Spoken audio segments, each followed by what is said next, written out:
আমার বয়স কম, আমি আর পারছি না, কিন্তু তারপরও শীতের রাতে জোর করে তার মেশিন আমার গুহায় এত জোরে জোরে দিল, আমি কাঁদছি আর বলছি আস্তে আস্তে দেও, ব্যথা পাচ্ছি।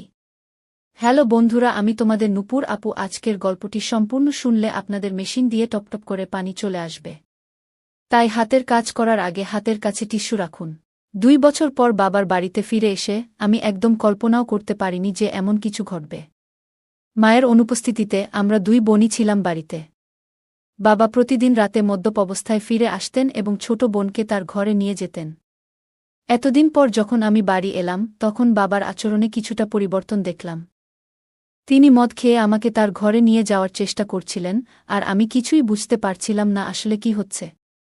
তিনি কোনো কথা না বলেই আমাকে তার ঘরে নিয়ে। বন্ধুরা, আজকের গল্পটা অনেক বেশি স্পেশাল, তাই সবাই রেডি থাকো। দয়া করে গল্পগুলো ভালো লাগলে ভিডিওটি লাইক, শেয়ার এবং চ্যানেলটি সাবস্ক্রাইব করো প্লিজ। আমি প্রিয়া, 2 বছরের দাম্পত্য জীবনের পর বাবার বাড়িতে এসেছি। আসার পেছনে বিশেষ কোনো কারণ ছিল না। দীর্ঘদিন পর স্বামীও বলল যে বাবার বাড়ির খবর নেওয়া উচিত। তবে এতদিন না আসার মূল কারণ ছিল বাবার মদ্যপানের অভ্যাস। কিছুদিন আগে বাবার ফোন পেয়ে এই সিদ্ধান্ত নিলাম। বাবা জানালেন তিনি মদ ছেড়ে দিয়েছেন। তার মলিন মুখ দেখে এবং ছোট বোন তানিয়ার সাথে দেখা করার ইচ্ছা হল। তানিয়া আগে হোস্টেলে ছিল, এখন একাদশ শ্রেণীতে পড়ে এবং মাত্র 2-3 মাস হল বাড়ি ফিরেছে। বাড়িতে এসে বাবা আমাকে জড়িয়ে ধরলেন, যেন একটু বেশি স্নেহ দেখাচ্ছিলেন। তানিয়া দেখা করতে এলো, তবে তার মুখে কিছুটা অস্বস্তি ছিল। তানিয়া বাবাকে পানি দিতেও ভয় পাচ্ছিল, যা দেখে আমি বিস্মিত হলাম। জানি না সে কবে থেকে এতটা ভয় পেতে শুরু করেছে, বিশেষ করে বাবা তো এখন মদও ছেড়ে দিয়েছেন। সেদিন দাদু, বাবার বন্ধুর বাবা, আমাদের বাড়িতে এসেছিলেন। তাদের পরিবার আমাদের খুব ঘনিষ্ঠ। বাবার বন্ধু মারা যাওয়ার পর দাদু নিয়মিত আসতেন, বাবাকে মদ ছাড়তেও তিনি উৎসাহ দিয়েছিলেন। সেদিন বাবা দাদুর সাথে বাইরে গিয়েছিলেন। যখন বাবা ফিরে এলেন, তখন তার মদ্যপ অবস্থায় দেখে আমি বিস্মিত হলাম। দাদু বললেন, মেয়ে, তোমার বাবার খেয়াল রেখো। তাকে কতবার বলেছি মদ ছেড়ে দিতে, কিন্তু আজ সে মদ্যপানের কারণ হিসেবে বলল যে তার মেয়ে 2 বছর পর বাড়ি এসেছে। আসলেই তোমার বাবা খুব জটিল মানুষ। আমি যখন বাবাকে তার ঘরে পৌঁছে দিতে যাচ্ছিলাম, তখন তিনি আমাকে এমনভাবে ধরে রাখলেন যেন আমি তার স্ত্রী। পরের দিন সকালে শ্বশুরবাড়ি ফেরার জন্য প্রস্তুত হলে বাবা আমাকে থামিয়ে বললেন, কোথায় যাচ্ছ? এসেছ তো মাত্র 1 দিন হয়েছে। আমি জবাব দিলাম, আপনি যদি মদ না ছাড়েন তাহলে আমি আর এখানে থাকব না, তানিয়াকেও নিয়ে যাচ্ছি। আমার কথায় বাবা বিচলিত হয়ে পড়লেন। তানিয়া বাবার সৎ মেয়ে হলেও তিনি তাকে নিজের মেয়ের মতোই দেখেছেন। মায়ের মৃত্যুর পর বাবার দ্বিতীয় বিয়েতে তানিয়া আমাদের জীবনে আসে। আমি তানিয়াকে সবসময় নিজের ছোট বোনের মতোই ভালোবেসেছি। বাবার প্রতিশ্রুতি অনুযায়ী আমি আরও কিছুদিন থাকার সিদ্ধান্ত নিলাম। 1-2 দিন পর আমি তানিয়াকে নিয়ে বাজারে গেলাম। তার জন্য অনেক সুন্দর পোশাক এবং মেকআপের সামগ্রী কিনলাম। বাড়ি ফিরে আমি তানিয়াকে বললাম নতুন পোশাকগুলো পরে দেখতে। একটি পোশাক তাকে বিশেষ সুন্দর লাগছিল। আমি তাকে সাজতে বললাম, আর নতুন পোশাকে সে অপূর্ব লাগছিল। তার এই রূপের কিছু ছবি মোবাইলে তুলছিলাম। ঠিক তখনই বাবা বাড়ি ফিরে এলেন। বাবা তানিয়াকে দেখে মুগ্ধ হয়ে গেলেন। তিনি কাছে এসে তার কাঁধে হাত রেখে বললেন, আমার তানিয়া এখন অনেক বড় হয়ে গেছে, কত সুন্দর দেখাচ্ছে। তবে বাবার কথায় তানিয়া কোনো প্রতিক্রিয়া ছিল না। মনে হচ্ছিল বাবার হাত তার কাঁধে রাখাটা সে একদমই সহ্য করতে পারছে না, আর সঙ্গে সঙ্গে সেখান থেকে সরে গেল। সেই রাতে আমি আর তানিয়া এক ঘরে শুয়েছিলাম। হঠাৎ ঘুমের মধ্যে দেখি তানিয়া কাঁদছে।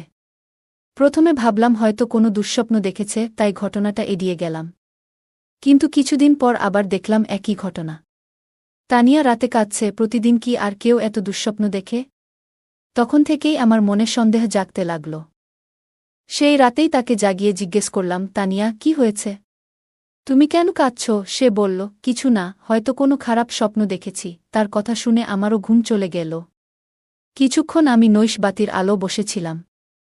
হঠাৎ আমার দৃষ্টি পড়ল তানিয়ার দিকে। সে ঘুমের মধ্যে পাশ ফিরে শুয়েছিল। আমি খেয়াল করলাম তার শরীরের কিছু অস্বাভাবিক পরিবর্তন। আমার মনে হল বিয়ের 2 বছর পেরিয়ে গেলেও আমার শারীরিক অবস্থায় তেমন কোনো পরিবর্তন আসেনি। কিন্তু তানিয়ার ক্ষেত্রে ব্যাপারটা সম্পূর্ণ আলাদা ছিল। তার শারীরিক পরিবর্তনগুলো স্পষ্ট ছিল।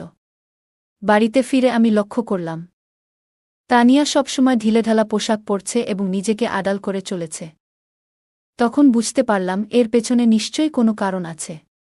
মাত্র ১৭ বছরের একটি মেয়ের শরীরে এত পরিবর্তন কিভাবে হলো তা ভেবে আমি অবাক হলাম।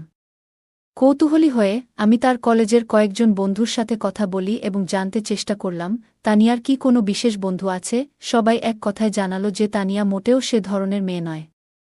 সে কখনোই দায়িত্বহীন ছিল না, তবে সমস্যা কোথায় তা আমার বুঝতে হবে। সেই রাতে যখন আমি ঘুমাচ্ছিলাম, হঠাৎ দেখি বাবা ঘরে এসে তানিয়াকে নিয়ে বাইরে চলে গেলেন।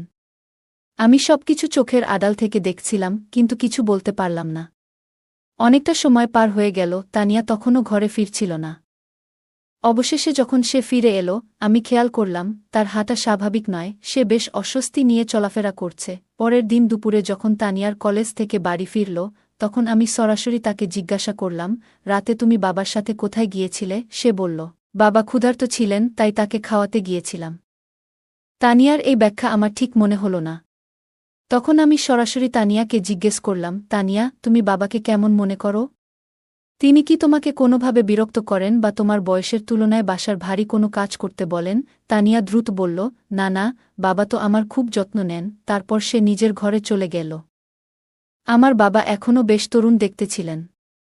তার বয়স এখনও ৫০ও পেরোয়নি। আমি দেখেছি তিনি সকালে নিয়মিত ব্যায়াম করেন এবং তানিয়াকেও সঙ্গে ডেকে নেন। কিন্তু তাদের মধ্যে কি চলছে তা আমি বুঝতে পারছিলাম না। একদিন হঠাৎ আমার ননদ ফোন করলেন। তিনি তানিয়ার জন্য একটি সম্পর্কের প্রস্তাব নিয়ে কথা বললেন। আমি তাকে জানালাম যে তানিয়া মাত্র ১৭ বছরের মেয়ে। তখন তিনি বললেন, প্রস্তাবটি খুব ভালো, ছেলে প্রতিষ্ঠিত। নন্দের কথায় আমি ছেলের পরিবারের সাথে যোগাযোগ করলাম এবং তাদের বাড়িতে আমন্ত্রণ জানালাম। যখন তারা তানিয়াকে দেখলেন, ছেলের মা বললেন, আপনার বোনের বয়স কি সত্যিই ১৭? দেখুন, এই মেয়ের শরীর এবং বয়সে বড় পার্থক্য রয়েছে। এমনকি ছেলের মা স্পষ্টই জানিয়ে দিলেন, কিন্তু ছেলের মা স্পষ্টভাবে বিয়ের প্রস্তাবটি ফিরিয়ে দিলেন, কারণ তাদের মনে হয়েছে তানিয়ার শারীরিক গঠন তার বয়সের তুলনায় অনেকটাই বেশি। আসলে আমাদের তেমন তাড়া ছিল না তার বিয়ের বিষয়ে, তবে নন্দের অনুরোধে আমি তাদের বাড়িতে ডেকেছিলাম। আমি এই দেখার ব্যবস্থা এমন এক সময় করেছিলাম যখন বাবা বাড়িতে ছিলেন না, এবং আমি তাকে কিছু জানাইনি। কিন্তু যখন বাবা জানতে পারলেন, তিনি ভীষণ রেগে গেলেন এবং বললেন, তুমি কি পাগল হয়েছ? তানিয়া মাত্র ১৭ বছরের মেয়ে, আর তুমি তার জন্য এখনই প্রস্তাব আনছ? যদি এখানে থাকতে না পারো, তবে নিজের শ্বশুরবাড়িতে চলে যাও। বাবার এই প্রতিক্রিয়ায় আমি হতবাক হয়ে গেলাম, কারণ এটা তো কেবল সাধারণ একটি দেখাশোনা ছিল, বিয়ে ঠিক করিনি। বাবার তানিয়ার প্রতি অতিরিক্ত মনোযোগ আমাকে চিন্তিত করছিল। যদিও আমি সরাসরি কিছু সন্দেহ করিনি, তবে তাদের আচরণ আমাকে ক্রমশ সন্দেহজনক লাগতে শুরু করছিল। তানিয়াকে প্রায়ই বাবার পিছনে ঘুরতে দেখতাম। বাবা আমার সাথে এত রাগ করলেও আমি শ্বশুরবাড়ি যেতে চাচ্ছিলাম না। দাদাজি, যিনি আমাদের বাড়ি থেকে ২টি বাড়ি পড়ে থাকতেন, আমাদের মধ্যে এই সমস্যা লক্ষ্য করেছিলেন। তিনি বাবাকে বোঝানোর চেষ্টা করলেন যে মেয়ের সাথে এমনভাবে কথা বলা উচিত নয়। কিন্তু বাবা কারও কথা শোনার মতো অবস্থায় ছিলেন না এবং রেগে নিজের ঘরে চলে গেলেন।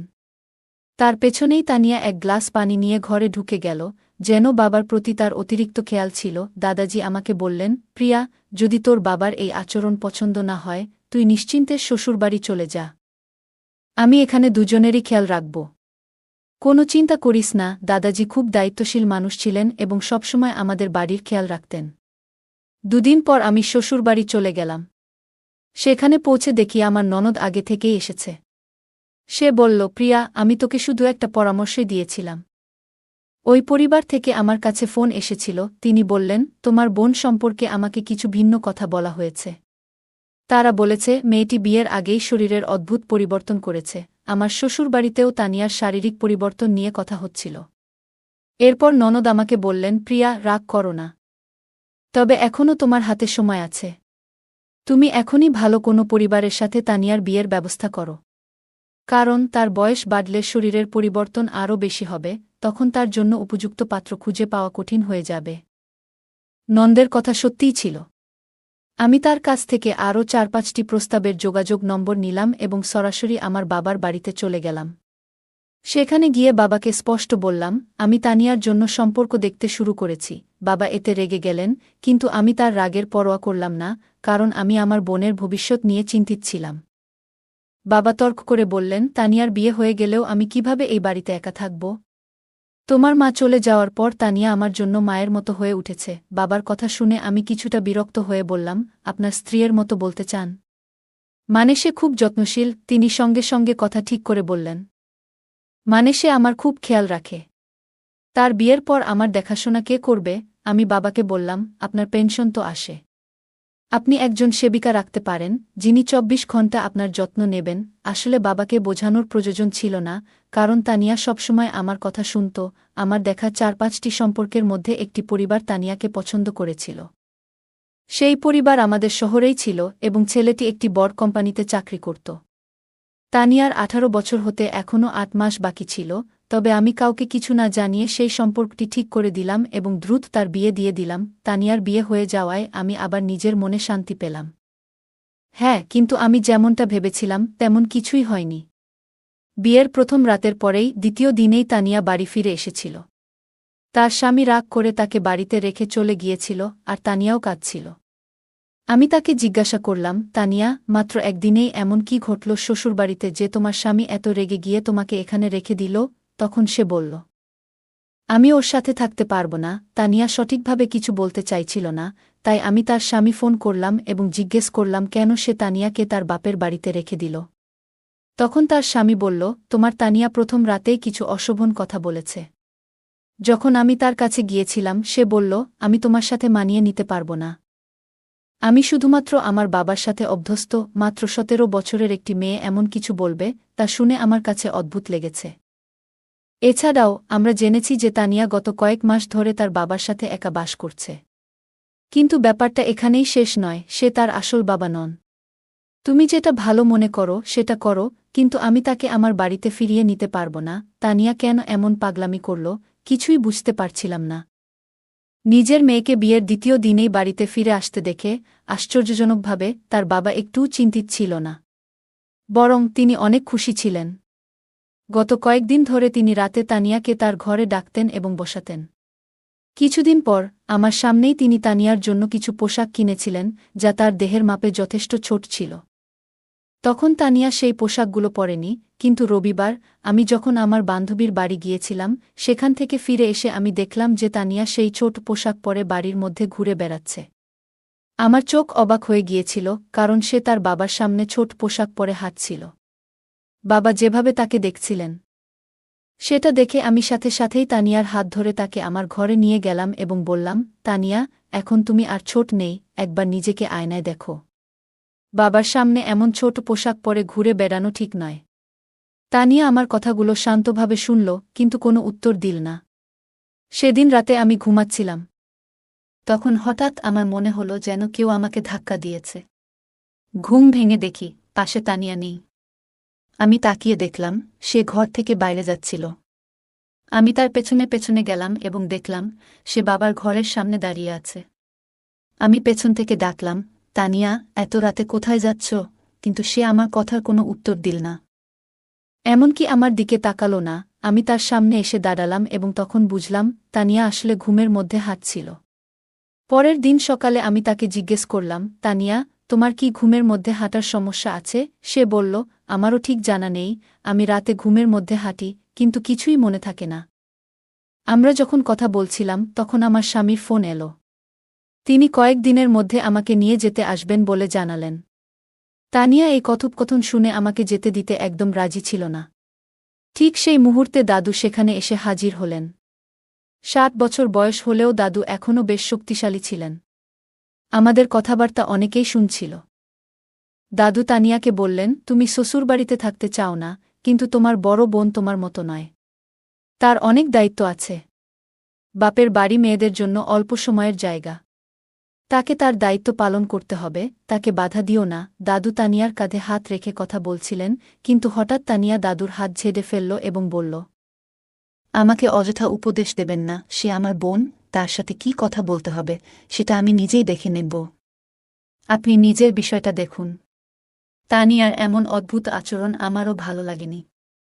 কয়েকদিন পর আমার স্বামী আমাকে নিতে আমার বাপের বাড়িতে এলো। তানিয়া তার জামাইয়ের কাছে কিছুদিনের জন্য বাড়িতে থাকার জেদ ধরল। আমার স্বামীও তানিয়ার জেদ দেখে রাজি হয়ে গেলেন। আমার স্বামী আমাকে বলল, প্রিয়া, তুমি গত কয়েকদিন ধরে বাপের বাড়িতে আছো, এই সময়ে তোমার বোনের সাথে অনেক কিছু ঘটেছে। তুমি একবারও তার সাথে এ বিষয়ে কথা বলেছ? আমি বললাম, এ নিয়ে কথা বলার কি আছে? যা হচ্ছে সবই সে নিজের ইচ্ছেতে করছে। আমার কথা শুনে স্বামী শুধু মাথা নাড়ল, কিছু বলল না। সেদিন রাতে আমরা একসাথে ঘুমাতে গেলাম, আর তানিয়া তার বাবার ঘরে ঘুমাচ্ছিল। পরের দিন আমরা সবাই ছোট্ট একটি ট্রিপে যাওয়ার পরিকল্পনা করেছিলাম। সকালে উঠে দেখলাম তানিয়া বাবার ঘর থেকে বের হয়নি। আমি বাবাকে জিজ্ঞেস করলাম, তানিয়া কোথায়? বাবা বলল, বাড়ির মধ্যেই কোথাও আছে। তাকে খুঁজতে খুঁজতে আমি ছাদে গেলাম। সেখানে দেখলাম তানিয়া এক কোণে বসে কাঁদছে এবং বারবার তার পেট চেপে ধরছে। আমি বললাম, তানিয়া, তোমার কি পেট ব্যথা করছে? তুমি এখানে একা বসে আছো কেন? সে কোনো উত্তর দিতে চাচ্ছিল না। আমি আবার বললাম, তানিয়া, তুমি তো তোমার জামাইকে এখানে থাকার জন্য জেদ করেছিলে। তোমার জামাই পুরো ট্রিপের আয়োজন করেছে। আমরা বাইরে ঘুরতে যাচ্ছি, আর তুমি এখানে কাঁদছ। ঠিক করে বলো, কি হয়েছে তোমার? আমি যখন কথা বলছিলাম, হঠাৎ তানিয়া আমাকে জড়িয়ে ধরে আরও জোরে কাঁদতে শুরু করল। সে বলল, দিদি, আমি কোথাও যেতে চাই না, তুমি বাবাকে নিয়ে যাও। আজ আমি আমার স্বামীকে ভীষণ মিস করছি। তানিয়া হঠাৎ করে তার স্বামীকে কেন এত মনে পড়ছে সেটা আমি বুঝতে পারছিলাম না। আমি তানিয়ার কথা কিছুতেই বুঝতে পারছিলাম না, তাই তাকে ঘরে নিয়ে এলাম। ঘরে এসে সে নিজের ঘরে ঢুকে চুপচাপ হয়ে গেল। তখন আমি বাবাকে বললাম, তানিয়ার শরীর হয়তো ভালো নেই, কাল তাকে নিয়ে বাইরে ঘুরতে যাব। বাবা সেদিন ছুটিতে ছিলেন, কিন্তু হঠাৎ মনে পড়ল জরুরি কিছু কাজ বাকি আছে। তিনি বললেন, তোমরা ঘুরতে যাও, আমি কাজে যাচ্ছি। বাবার আচরণ আমার কাছে অদ্ভুত লাগল। তিনি বাড়িতে থাকার কথা বলেছিলেন, অথচ এখন কাজের অজুহাত দিচ্ছেন। তানিয়া বলল, আমি যতই অসুস্থ থাকি, তোমাদের সাথে বাইরে যাব। আমি জানতাম তার শরীর ভালো নেই, তাই বললাম, আজ তুমি বিশ্রাম করো, কাল আমরা বাইরে যাব। পরে বাবা আর তানিয়া আমাদের সাথে বাইরে গেলেন না, কিন্তু আমি আর আমার স্বামী ঘোরার পরিকল্পনা বাতিল না করেই বেরিয়ে পড়লাম। সন্ধ্যায় তানিয়া স্বামীকে নিয়ে বাড়ি ফিরে দেখি তানিয়ার ঘর থেকে কিছু অদ্ভুত আওয়াজ আসছে। তার সেই আওয়াজ শুনে আমরা ভীষণ ভয় পেয়ে গেলাম। আমরা দৌড়ে তার ঘরের কাছে গেলাম, কিন্তু ঘরের দরজা ভেতর থেকে বন্ধ ছিল। আমার স্বামী দরজাটা ভেঙে ফেলল, আর ভেতরে যা দেখলাম তা দেখে আমরা যা দেখলাম তাতে আমরা গভীরভাবে বিচলিত হয়ে পড়েছিলাম। আমার ১৭ বছরের বোন তানিয়া এমন একজন বৃদ্ধের সাথে ছিল, যার আচরণ একেবারেই অনুচিত ও অপ্রত্যাশিত ছিল। সেই দৃশ্য দেখে আমার স্বামী প্রচণ্ড রেগে গিয়ে সরাসরি সেই ব্যক্তির দিকে এগিয়ে যায় এবং তাকে জিজ্ঞাসা করতে শুরু করে। যখন আমরা বাড়ি থেকে বাইরে ছিলাম, তখন শুধু বাবা আর তানিয়া ছিল ঘরে। কিন্তু যেটা ঘটছিল তার কেন্দ্রে ছিল এক প্রবীণ ব্যক্তি, যিনি প্রায় ৬০ বছরের। আমি বাবার ঘরে গিয়ে দেখি তিনি সম্পূর্ণভাবে অচেতন অবস্থায় পড়ে আছেন। ঠিক সেই মুহূর্তে তানিয়া আমার কাছে ছুটে এসে জড়িয়ে ধরে। আমি তাকে শান্ত করে জিজ্ঞেস করলাম, তানিয়া, আসলে কি ঘটছে? এই ব্যক্তি কি তোমার সাথে এর আগেও এমন কিছু করেছে? তানিয়া চোখ মুছতে মুছতে বলল, হ্যাঁ দিদি, দাদু অনেকবার আমার প্রতি অন্যায় আচরণ করেছে। এমনকি গতকাল রাতেও তার আচরণ খুবই খারাপ ছিল। দাদু বাবাকে কিছু টাকা ঋণ দিয়েছিলেন, কারণ বাবার বাজে অভ্যাসের জন্য আমাদের বাড়িটা প্রায় বিক্রি হওয়ার পথে ছিল। তখন দাদু আমাদের সাহায্য করেছিলেন। বাবা সেই ঋণ শোধ করতে না পারলে হয়তো আইনগত সমস্যায় পড়ে যেতেন। সে সময় আমি ভেবেছিলাম দাদু একজন ভালো মানুষ, কিন্তু পরে বুঝতে পারলাম তার আসল চেহারা অন্যরকম। দাদু প্রায়ই বাড়িতে এসে বাবার সাথে মদ খেতেন, আর বাবা ঘুমিয়ে পড়লে আমাকে অত্যাচার করতেন। গতকালও একইভাবে আমাকে হুমকি দিয়ে বললেন, কাউকে বললে বাবাকে জেলে পাঠাবেন। এতদিন এসব সহ্য করেছি, কিন্তু তোমাকে বলতে পারিনি। তুমি আমাকে সবসময় ভুল বুঝেছ, কখনো পাশে দাঁড়াওনি। বাবাকেও কিছু বলতে পারিনি, কারণ তিনি বারবার মদের মধ্যে ডুবে যেতেন। বাবাও সবসময় আমার সাথে রাগ করতেন, আর আমি কিছুই করতে পারতাম না। বিয়ের পরও সেই বৃদ্ধ লোকটার কথা মনে পড়ত, যা আমাকে কষ্ট দিত। এজন্য রাতে ঘুমের মধ্যে অজান্তেই কিছু বলতাম, কখনো বাবার নামও বেরিয়ে আসত। আমার স্বামীও আমাকে বুঝতে পারেননি। বিয়ের দুদিন পরই আমাকে বাপের বাড়ি রেখে চলে যান। তানিয়ার কথা শুনে আমার চোখে জল এলো। তার স্বামী ও দুলাভাইও কাঁদছিলেন। আমি তাকে না বুঝেই সবসময় রাগ দেখিয়েছি, বড় বোন হিসেবে আমার দায়িত্ব পালন করিনি। আমি তানিয়ার কাছে ক্ষমা চাইলাম। বাবা যখন সব জানলেন, তখন নিজেকে দোষী ভাবতে লাগলেন। মদের নেশায় তিনি আমাদের পরিবারকে বিপদে ফেলেছিলেন। আমি তানিয়াকে কিছুদিন নিজের কাছে রাখলাম, তার মানসিক অবস্থার উন্নতি হল। 18 বছর বয়সে তার স্বামী আবার তাকে বাড়ি নিয়ে গেল। অতীত মেনে নিলেও তানিয়ার সহ্য করা কষ্টের পূরণ আমাদের কারও পক্ষে সম্ভব ছিল না। আমরা সেই বৃদ্ধ লোকটাকে পুলিশের হাতে তুলে দিলাম। এবং সে শাস্তি পেল, যা তার প্রাপ্ত ছিল। বন্ধুরা, বাচ্চাদের যত্ন ও ভালোবাসা গুরুত্বপূর্ণ। পরিবারের সবাই মিলে নিয়মিত কথা বলা ও নজর রাখা উচিত, যাতে তারা সুখী থাকে এবং কোনো চাপের মধ্যে না থাকে। গল্পটা কেমন লাগলো জানাতে ভুলবে না। আরও মজার মজার রোমান্টিক গল্প শুনতে চাইলে ভিডিওটি লাইক, শেয়ার এবং চ্যানেলটি সাবস্ক্রাইব করতে এবং বেল আইকনটি ক্লিক করতে ভুলবে না। ধন্যবাদ।